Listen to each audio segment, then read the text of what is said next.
Hello and welcome to another fanfiction reading.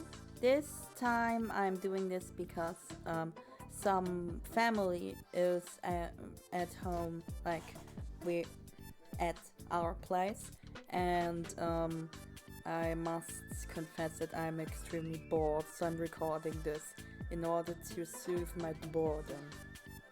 Anyways, reading now. I'm all better. I think I'm more concise in this. Anyways, the fanfiction we're going to be reading, not you, I'm going to be reading, it's called Looking Back by randompersononao3 again. They wrote quite some fanfictions about in the very same fandom, Solarballs.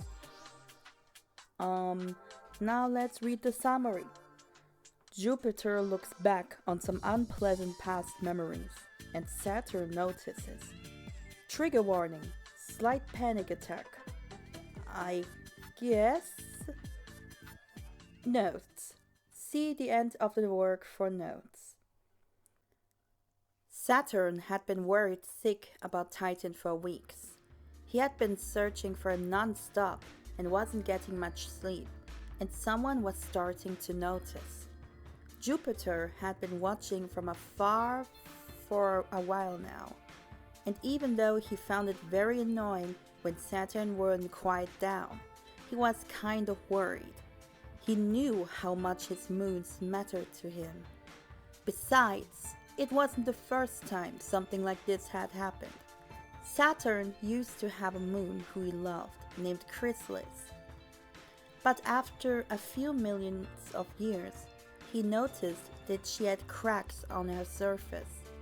He didn't think much of it, but the next day he woke up to new rings. He was confused at first, but he got used to them and eventually came to love them.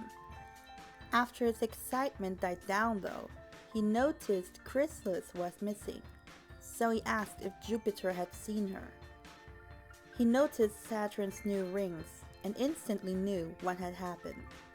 He told him that she left to find a new solar system in the search of adventure. He didn't have the heart to tell him the truth. But Saturn still hoped she would return. He spent weeks calling out her name, waiting for her to come back. But she never did. Saturn was on the verge of tears. His voice was hurtling from calling Titan's name for so long. He was so worried about him. Why would he do something like this? Saturn has never treated him badly, had he? After a long while, he just decided to go back to his other moons who were probably waiting for him.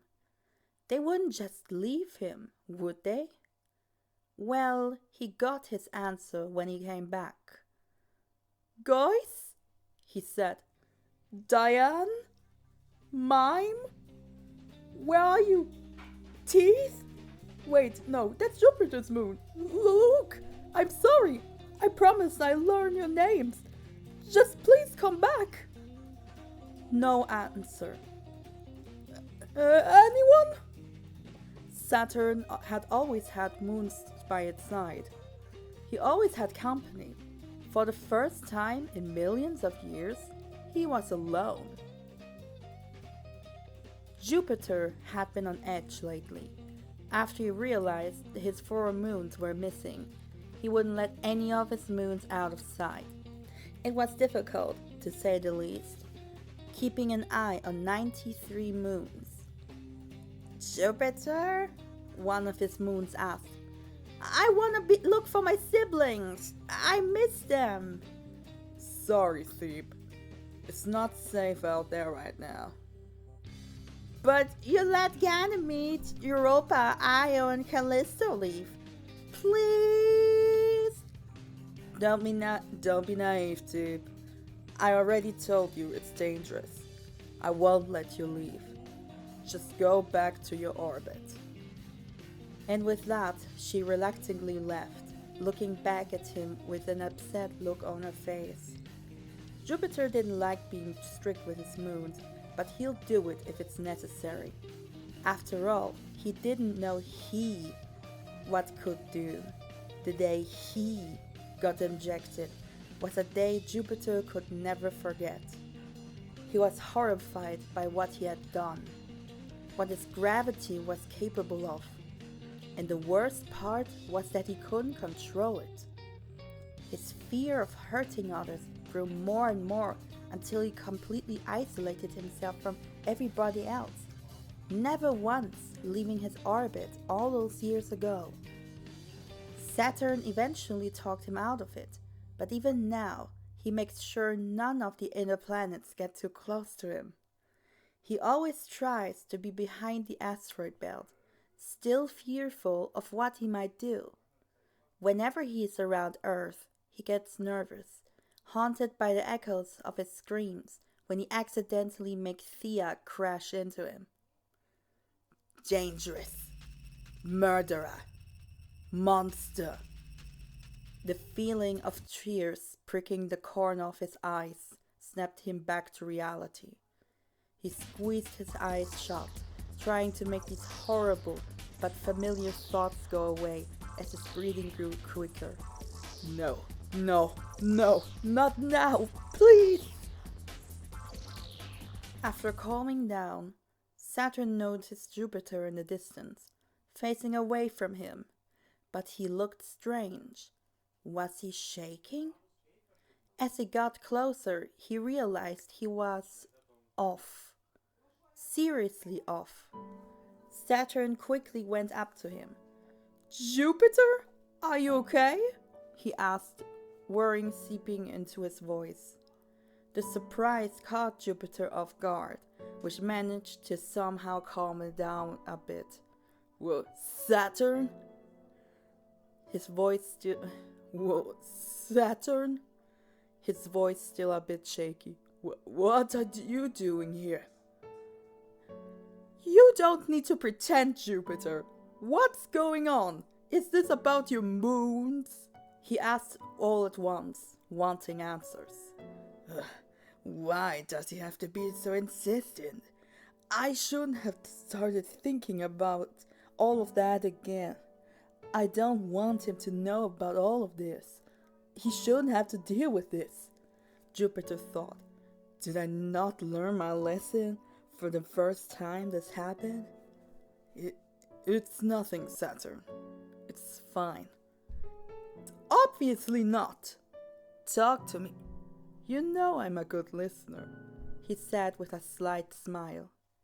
There was a moment of hesitation. I said it's nothing. Weren't you looking for Titan? He replied, trying to change the subject. Well, I was. Just keep looking for him then. Jupiter cut him off. He might get himself hurt out there, or worse. But you're... I said go. I said go. Saturn was taken aback by Jupiter's tone of voice. He hadn't heard him like this in millions of years, but he was a different planet back then though. Despite that, Saturn didn't want to leave him alone. Not only because he was very worried, but because he was his friend. Now that all of his moons left Saturn, Jupiter was the only one he had. Jupiter, please. I don't want to lose you too. Just like how you lost Titan. Saturn fell silent, his eyes filled with a look of hurt, along with tears. Jupiter had hoped to never see anybody look at him that way again.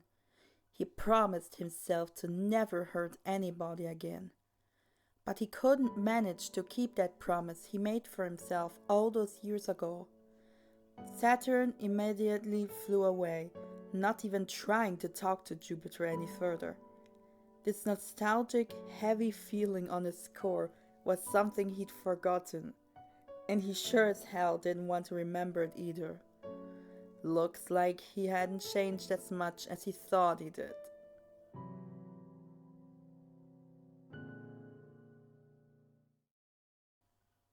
I sense a sort of theme with this author. Angsty, angst, angst. Angsty, angsty, angsty, angst, angst. Goodbye.